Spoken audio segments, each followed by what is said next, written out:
And so there's one matchup that we must start with, the star-studded matchup, the headline matchup here that so many people are already debating and arguing about. Yeah, It's Real Madrid versus Manchester City. And first off, I want to start with this.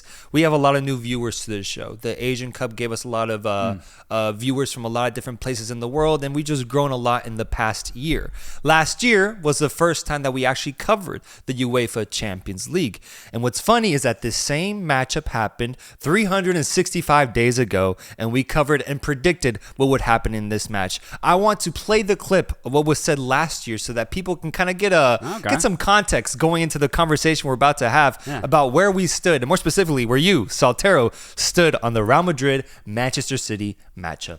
For me, it's not a question of who wins this game. It's a question of how badly does Manchester City beat Real Madrid, bro. I don't care how hot of a take it is or how aggressive it sounds or maybe low-key how disrespectful it is, because, look, I understand. Madrid know one thing, and that's how to win in the UEFA Champions League. I think finally there is a team that I have my absolute trust and faith in to topple that notion, and that is Manchester City. Probably the best team in form right now in all of Europe, definitely all of the world. I will write up a 10-page apology to do live on this podcast, because I truly will be surprised if Manchester City lose to Real Madrid. I'm being as open as I can about this. I only see City in the final. I love that. And that's me. And there you have it. What followed was Real Madrid getting trashed, getting destroyed by this Manchester City side. 5-1 on aggregate. Manchester City then going on to the final and winning the tournament for the first time in their history. And so the way I want to set up this conversation is, do you stand by the same things you said an entire year ago, in which you went as far as saying that you would write a 10-page apology letter if Real Madrid found a way to win this matchup? Do you see the same thing happening here once again with Manchester City facing off against Real Madrid? Not the same thing, but I have the same ultimate outcome. Manchester City beating Real Madrid, this time in the quarterfinals, going to the semifinals. And my analysis is very similar, though. I don't think the aggregate will be as wide as it was last year. But when I look at both Manchester City and Madrid this year and last year, what really stands out is the narrative, the progress, the journey that each team is on. I'll start with Madrid. Last year was a really weird year for Madrid. They had a lot of old players, really weren't sure who was going to leave, who was going to stay. And then there was a lot of youth. And a lot of that youth was just getting transitioned into the team. This year, it's a lot more definitive as to who plays where, which player is really effective in what position. And I think Ancelotti has a lot better of an identity with this specific Real Madrid squad.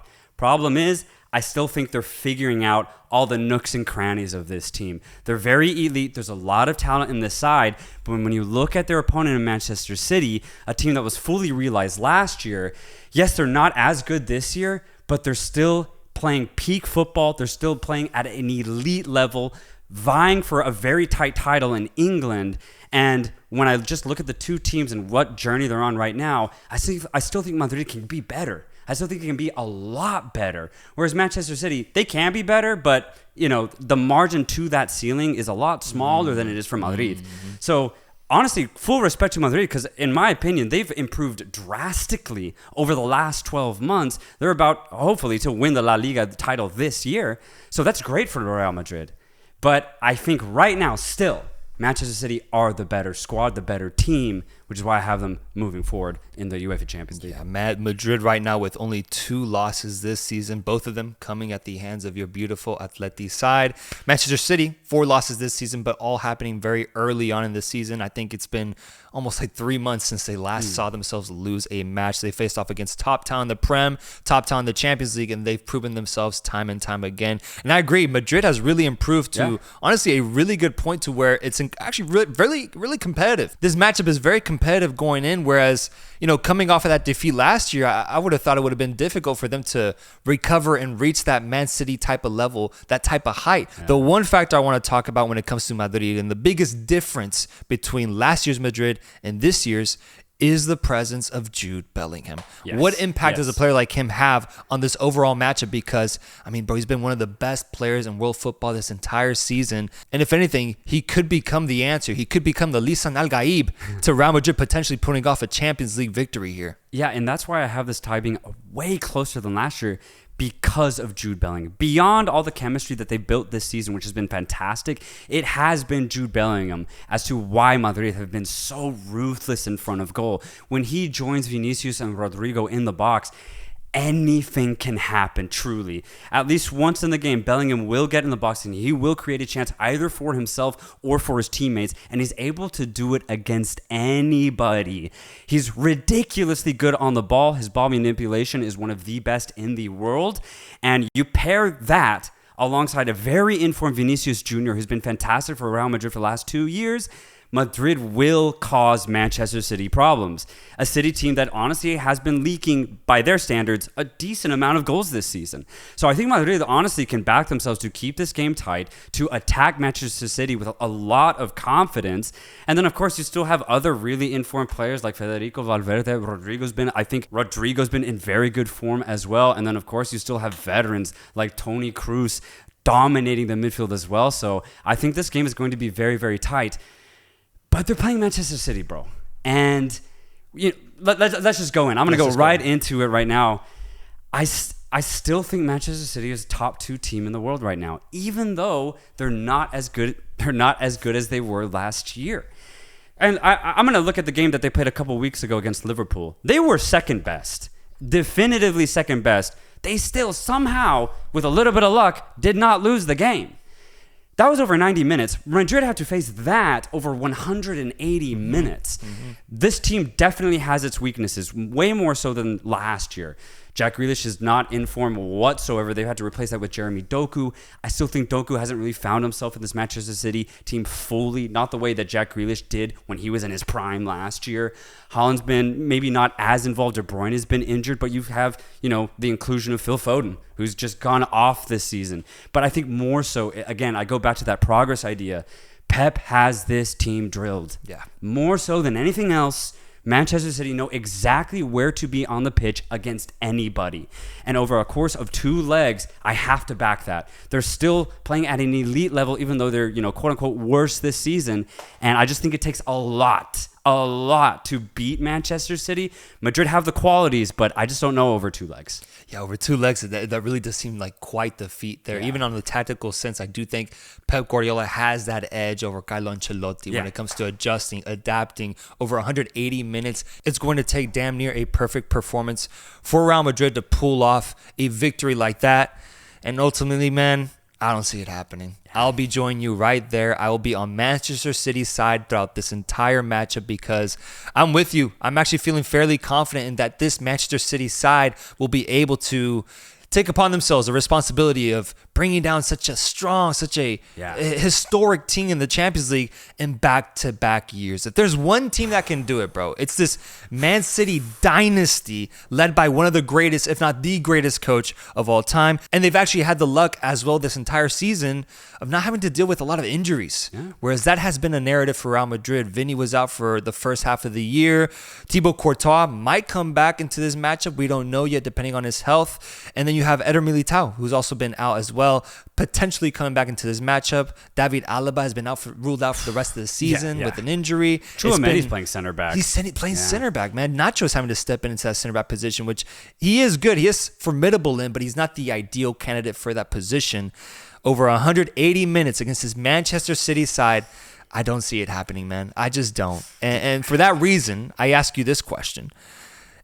Sure, they won't dominate the way they did last year. That's what we're predicting here. They won't win 5-1 on aggregate. But if they end up winning by a slightly smaller margin, does that mean then that your apology letter will be just a little bit smaller? Let's negotiate a 5-page apology letter if Real Madrid wins. I'll write half of it. No. I'll write half of it. There'll be no apology because I'm actually giving Madrid complete credit here. They had 0 chance last year. 0. And it's crazy the amount of people that thought otherwise. This year, I'll give him a double-digit percent chance. I might give him 10%. 10? Yeah, maybe. You don't want to go up to 20? I could go up to 20. Okay. I could definitely Meet me go at up to 20. 20. I can go up there because again, this Madrid team is way more in form and way more realized than last year.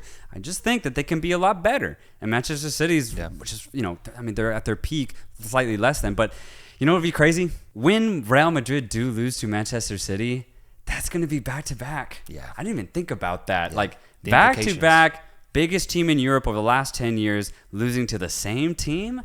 Oh, dude, as an Atleti fan, I want that nothing. I want that so badly to happen, bro. Because City will low-key have their number at that point. I do think the fact that this will be their third year in a row facing off against each other makes this for already one of the better Champions League rivalries that we've seen in the knockout stages, man. Like, I love it. I love that the fact that they got drawn into this in the quarterfinals because it's just, I need to see this matchup. I need to determine who is a better team.